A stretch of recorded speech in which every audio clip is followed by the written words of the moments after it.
नमस्कार सबैजनालाई take learn here YouTube च्यानलमा सबैजनालाई स्वागत गर्न चाहन्छु। धेरैजनाले चाहिँ यो थम्बनेल हेरेर यो भिडियोमा क्लिक गर्नु भएको होला। म सबैभन्दा सुरुमै यो जानकारी दिन चाहन्छु कि कुनै पनि क्लिकबेट होइन। अब मोबाइल दर्ता नगरे पनि चल्ने भन्ने कुराको म यहाँनेर सबै कुरा तपाईलाई डिटेलमा भन्न गइरहेको छु। कस्तो मोबाइललाई दर्ता गर्नुपर्छ र कस्तो मोबाइललाई दर्ता नगरे पनि त्यो मोबाइल चल्छ त्यसको बारेमा यो भिडियो हो। किनभने अहिले जति पनि मान्छे हुनुहुन्छ नेपालभरिको सबैजनाले आफ्नो मोबाइल दर्ता गर्न खोज्दै हुनुहुन्छ र त्यसले गर्दाखेरि यो साइट नै पुरै ह्याङ भइसकेको छ र अहिले त यो अन्डर मेन्टेनेन्समा गइसकेको छ। म सबैभन्दा सुरुमा त्यो साइटलाई खोलेर देखाउन चाहन्छु। मैले आफ्नो कम्प्युटर स्क्रिनमा आइसकेको छु। यो कम्प्युटर स्क्रिनमा आएर म यहाँनेर एउटा ब्राउजर खोल्छु। जस्तो म यहाँनेर eir.nta.gov.np यो जुन NTA को अफिसियल साइट छ जहाँबाट तपाईले आफ्नो मोबाइल फोनलाई रजिस्टर गर्नुहुन्छ त्यो साइटमा गएर तपाईलाई देखाउने छु। यहाँ हेर्न सक्नुहुन्छ यो लोड भइरहेको छ।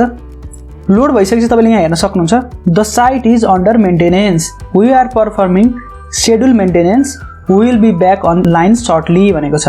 त्यो भनेको अहिले चाहिँ यो साइट मेन्टेनेन्समा छ, यसमा काम चल्दैछ र एक तरिकाले बुझौँ कि यो साइट अहिलेको लागि बन्द छ। यो साइट बन्द छ भने हामीले त मोबाइल दर्ता गर्न सक्दैनौँ र अब साउन्डदेखि मोबाइल बन्द भनेको त अब 2-4 दिन मात्र बाँकी छ हैन। त्यसो कि हाम्रो मोबाइल बन्द हुन्छ त? त्यो धेरैजनाको मनमा उठेको प्रश्न हो। र यो साइट मेन्टेनेन्समा जानुभन्दा अगाडि पनि यो साइट खुलेको थिएन। कि त डाटाबेस इरर भनेर देखाउँथ्यो, कि त त्यतिकै तपाईको यो साइटै खोल्दैन थियो, लोड भइरहेको थियो, कि त अरु नै कुनै इरर भनेर देखाउँथ्यो। त्यो किन भइरहेको छ त्यसको कुरा गरौँ सबैभन्दा सुरुमा। र त्यसपछि चाहिँ तपाईहरुले आफ्नो मोबाइल फोन दर्ता गर्नुपर्छ कि पर्दैन त्यो बारेमा एकदमै डिटेलली तपाईलाई भन्ने छु। त्यसैले त्यो पार्ट चाहिँ एकदम स्किपै नगर्नु होला, किनभने तपाईले त्यो कुरा बुझ्नुपर्छ। तपाईले आफ्नो मोबाइल फोन दर्ता गर्नुपर्छ कि तपाईले आफ्नो मोबाइल फोन दर्ता गर्नु पर्दैन त्यो कुरा क्लियरली बुझ्नुपर्छ। र कस्तो मोबाइल फोन दर्ता गर्नै पर्छ त्यो चाहिँ गर्नै पर्छ है, एकदमै कम्पल्सरी हो। त्यो कुरा तपाईले बुझ्नुपर्छ। र सबैभन्दा सुरुमा कुरा गरौँ यो साइट किन अहिले मेन्टेनेन्समा छ र यो भन्दा अगाडि पनि यो साइट किन खुलेको थिएन त्यसको बारेमा कुरा गर्दाखेरि जस्तो कुनै पनि एउटा साइट हुन्छ। जस्तो मैले यहाँनेर google.com गरे हेरे, यसरी मैले यहाँनेर google.com गरेर यसरी इन्टर थिच्दाखेरि हेर्न सक्नुहुन्छ यो गुगल खुल्छ है। यो पनि एउटा साइट हो हैन। त्यस्तै गरी अरु थुप्रै वेबसाइटहरु हुन्छ। तर जुनसुकै वेबसाइटको पनि एउटा लिमिट हुन्छ, कतिजना युजरलाई एउटा टाइममा एक्सेस दिने भन्ने एउटा लिमिट हुन्छ। जब कुनै पनि साइटमा त्यो लिमिट भन्दा बढी युजरले एउटै टाइममा एन्ट्री लिन्छन् अथवा एउटै टाइममा तपाईको त्यो लिंकमा जान्छन् त्यो साइट ह्याङ हुन्छ अथवा त्यो साइट डाउन हुन्छ। सेम प्रब्लम भएको यो नेपालको अरु वेबसाइटमा पनि यस्तै प्रब्लम आउँछ। जस्तो यो NTA को साइट पनि त्यही भएको। सुरुमा अस्ति हाम्रो जस्तो डाटाबेस इरर भनेर देखाउँथ्यो अथवा अरु कुनै इरर भनेर त्यो साइट खुल्दैन थियो अथवा लोड भइराख्थ्यो थियो हैन। धेरै जना युजरले एउटै टाइममा त्यो वेबसाइटलाई एक्सेस गर्न खोज्दाखेरि चाहिँ त्यो वेबसाइटको जति लिमिट हो त्यो भन्दा बियोन्ड गएपछि त्यो वेबसाइट नखुलेको। यति हो रिजन है। र यो रिजनको एउटा सोलुसन पनि थियो कि NTA ले क्लियरली भनिदिनु पर्थ्यो यो मान्छेले तपाईले दर्ता गर्नुपर्छ र यो मान्छेले चाहिँ दर्ता गर्नु पर्दैन। त्यति भन्दैको भए चाहिँ दर्ता गर्ने मान्छे थोरै हुन्थे र यो वेबसाइटले लोड थाम्न सक्थ्यो। सो यति कुरा बुझ्नुभयो कि धेरै जना युजरले एकैचोटी एक्सेस लिँदाखेरि यो साइट बन्द भएको। र अब फ्युचरमा चाहिँ अब यो साइट मेन्टेनेन्सबाट हटिसकेपछि यसमा कसरी दर्ता गर्ने त्यही प्रोसेस हो। अब ह्याङ गर्न थाल्यो भने बेलुका 11-12 बजेतिर तपाईले रजिस्टर गर्नुपर्यो अथवा बिहान 8 बजे भन्दा अगाडि रजिस्टर गर्नुभयो भने पनि त्यो साइट खुल्छ। ल यति भएपछि अब कसले आफ्नो मोबाइल फोन चाहिँ दर्ता गर्नुपर्छ त्यो कुरा बुझौँ। यसमा तपाईलाई म एउटा न्यूज देखाउन चाहन्छु। जस्तो यहाँ हेर्न सक्नुहुन्छ BBC न्यूजले एउटा न्यूज आर्टिकल लेखेको छ, विदेशबाट ल्याइएका मोबाइल फोनमा साउन्डदेखि कर लाग्ने, दर्ता नगरी ल्याइएका फोन नचल्ने, साउन्ड पछि ल्याइएका फोनहरू दर्ता नगरे नचल्ने भन्ने कुरा तपाईले यहाँबाट बुझ्नुपर्छ। तर अहिले साउन्ड भन्दा अगाडि ल्याएको फोन चाहिँ के त त्यो चल्छ कि चल्दैन त्यो सबैजनाको प्रश्न हो। किनभने मोबाइलले ल्याइएको छ भने त दर्ता गर्ने प्रोसेस त कोही पनि जाने छैन हैन। त अहिले दर्ता गर्नु चाहिँ किन भनेको र कस्तो फोनलाई चाहिँ दर्ता गर्नुपर्छ। तपाईले अहिलेको दिनमा विदेशबाट मोबाइल ल्याउनु भएको छ अरे, जस्तो साउन्ड भन्दा अगाडि नै विदेशबाट मोबाइल ल्याउनु भएको छ है। त्यसको पनि यहाँनेर आर्टिकल लेखिएको छ, म तपाईलाई त पढेर सुनाउँछु। सबैभन्दा सुरुमा त यहाँ हेर्दै जाउँ हैन। आगामी साउन 1 गतेबाट अवैध रूपमा विदेशबाट आयात गरिएको मोबाइल फोन नेपालमा नचल्ने नेपाल दूरसञ्चार प्राधिकरणले जनाएको छ। अब यति कुरा बुझ्नुभयो, साउन्ड पछि ल्याइएको अवैध मोबाइलहरू नचल्ने। अवैध भनेको तपाईले विदेशबाट मोबाइल ल्याउनु भयो भने त्यो चल्दैन, तर नेपालमै अथराइज्ड सेलरबाट तपाईले किन्नु भने चल्छ। तपाईले इन्डियाबाट ल्याएको मोबाइल पनि चल्दैन है। त्यसपछि यहाँ मुनिपटि हेरौँ, असार भित्र मोबाइल दर्ता नगर्दा सेवा बन्द हुन्छ भनेर सोधेको छ। असार भित्र भनेको अब हामीले साउन्ड भन्दा अगाडि नै अहिले मोबाइल दर्ता गरिनौँ भने चाहिँ के हुन्छ त्यसको बारेमा लेखेको छ। प्राधिकरणका सहायक प्रवक्ता मिश्र कसैलाई पनि सञ्चारविहीन बनाउने आफूको उद्देश्य नरहेको बताउँछन्। सुरक्षित सञ्चारका लागि प्राधिकरणले फोन दर्ता गर्न खोजेको उनले प्रस्ट्याए। प्राधिकरणको प्रणालीले डिटेक्ट गरिसकेको मोबाइल फोन असार महिनापछि पनि चल्ने उनी बताउँछन्। यो भनेको के हो भने तपाईले अहिले मोबाइल चलाइराख्नु भएको छ, सपोजको लागि विदेशबाटै ल्याएको मोबाइल चलाउँदै हुन्छ, तर त्यो फोनमा चाहिँ तपाईले सिम कार्ड युज गर्नुभएको छ है। तपाईले सिम कार्ड युज गर्नु भएको छ भने त्यो मोबाइल फोनको IMEI नम्बर चाहिँ नेपाल टेलिकम्युनिकेसन अथोरिटीको डाटाबेसमा गइसकेको हुन्छ। कसरी जान्छ? तपाईले जस्तै NTC को सिम चलाउँदै हुनुहुन्छ भने NTC ले त आफ्नो सिम कुन IMEI नम्बरमा छ त्यो त ट्र्याक गरेको हुन्छ। त्यो ट्र्याक रिपोर्ट चाहिँ NTA मा पठाएको हुन्छ र त्यहाँबाट तपाईको मोबाइल फोन अगाडिदेखि नै चलिरहेको छ भन्ने एउटा डिटेल रहेको हुन्छ NTA को कार्यालयमा। त्यति भइसकेपछि तपाईको मोबाइल फोन त्यहाँ NTA मा डिटेक्ट भइसक्यो। तपाईको मोबाइल फोन डिटेक्ट भइसकेपछि अब तपाईले दर्ता गर्नुभएको छैन भने पनि तपाईको मोबाइल फोन बन्द हुँदैन।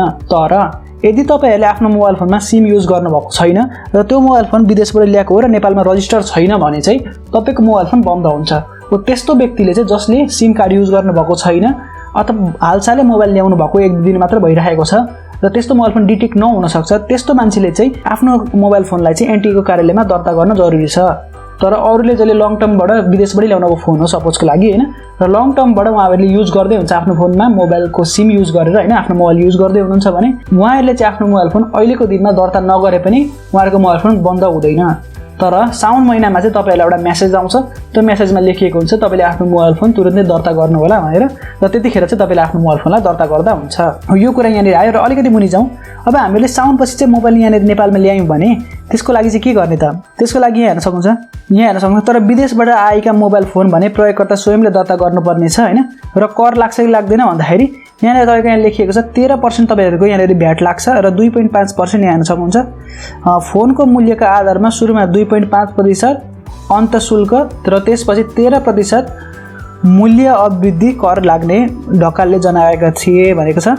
यो भनेको तपाईहरुको फोन अब तपाईले विदेशबाट ल्याउनु भयो भने त त्यसको कर नतिरिकन ल्याउनु भएको छ, नेपालमा त कर तिरेको हुँदैन, र नेपालमा ल्याएपछि तपाईले कर तिरेपछि तपाईको मोबाइल फोन एयरपोर्टमै दर्ता गर्न मिल्छ, त्यस्तो सुविधा बनाइएको छ भन्ने यहाँनिर भनेको छ। अब फोन दर्ता गर्न कसरी सकिन्छ यसको बारेमा म तपाईलाई प्रोपर जानकारी दिएर एउटा भिडियो बनाएको छु। त्यो भिडियो तपाईले यहाँ माथि आई बटनमा पाउनुहुन्छ, त्यसमा क्लिक गरेर तपाईहरुले आफ्नो फोनलाई दर्ता गर्न सक्नुहुन्छ।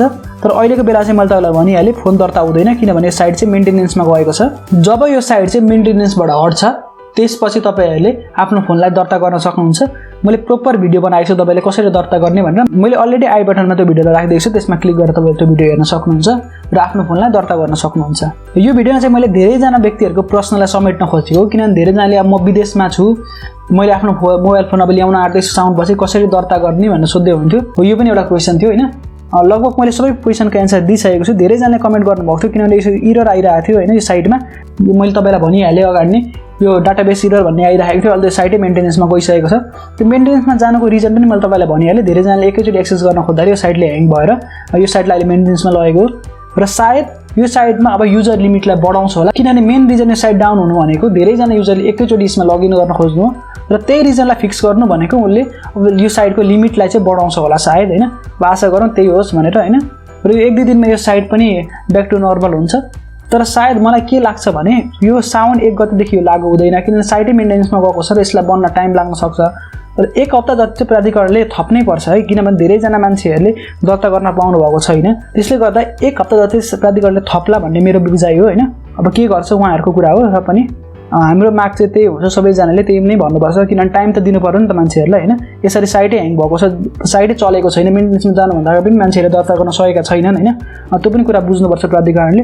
र जहाँसम्म लाग्छ प्राधिकरणको कुनै पनि उद्देश्य छैन हाम्रो मोबाइल फोन बन्द गर्ने। त्यसले गर्दाखेरि यो सायद हामीलाई अलिक टाइमहरु थप्ने छन्, तर वार्निङको लागि तपाईलाई मोबाइलमा मेसेज आउन सक्छ। सो यति कुरा तपाईले बुझ्नु होला। आशा छ यो भिडियो तपाईहरुलाई मन पर्यो होला। यो भिडियो मन पर्यो भने भिडियोलाई लाइक गर्नु होला, च्यानललाई सब्स्क्राइब गर्नु होला, र अरु केही प्रतिक्रिया भए मुनि कमेन्ट गर्न नबिर्सिनु होला। म भेट्छु तपाईहरुलाई अर्को भिडियोमा। त्यतिन्जेलको लागि मलाई बिदा दिनुहोस्। धन्यवाद।